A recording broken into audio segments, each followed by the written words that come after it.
think it's probably one of the craziest things that's happened to the band so far. The thing is that we like playing Guitar Hero, so for us it's cool. Yeah.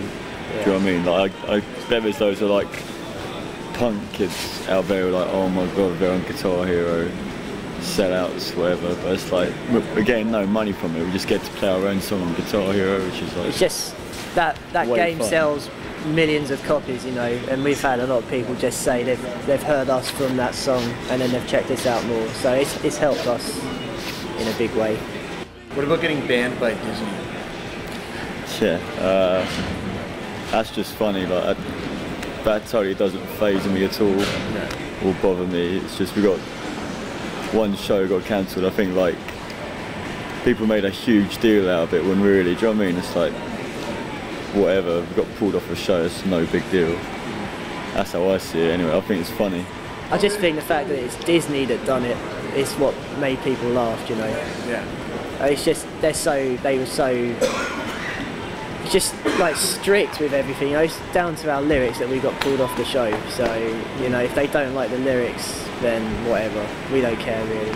It's a bit silly as well because they let people like Snoop Doggy Dogg play. Yeah. And I'm sure some of his lyrics are way worse, but at the same time he's going to make the property a load of money and we're not. I think there's only like 2 other bands that have ever been banned from there, and it was Machine Head and Dillinger Escape Plan. So we're in quite good company there.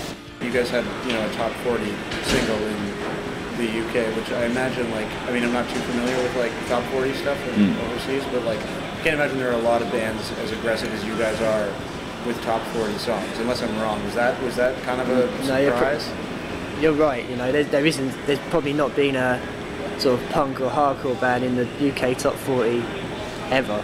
You know, maybe the Sex Pistols or the Clash, and that's about it. But for me, it was like I thought it would do okay when it came out, and it got to like 31, I think. So it was cool. You know, it didn't really affect us as a band that much, did it? No, it was pretty funny. Like at Christmas, I went back home and I spoke to like a lot of people I used to go to school with. They don't realise I'm in a band anymore, and when they asked me what I was up to, I said I was like, oh, I'm just playing music in a band. They were just like, oh, I thought you'd have grown out of it by now. And in my head I was thinking, yeah, I wonder how many top 40 hits you've had. You know, so. But like, I didn't say anything. I was like, yeah, you're probably right. Yeah, for people like that who don't know anything about what you're doing, you can just literally say, yeah, we've had a top 40 single, and then people instantly take notice, because for a band like us, you know, it wouldn't happen normally ever.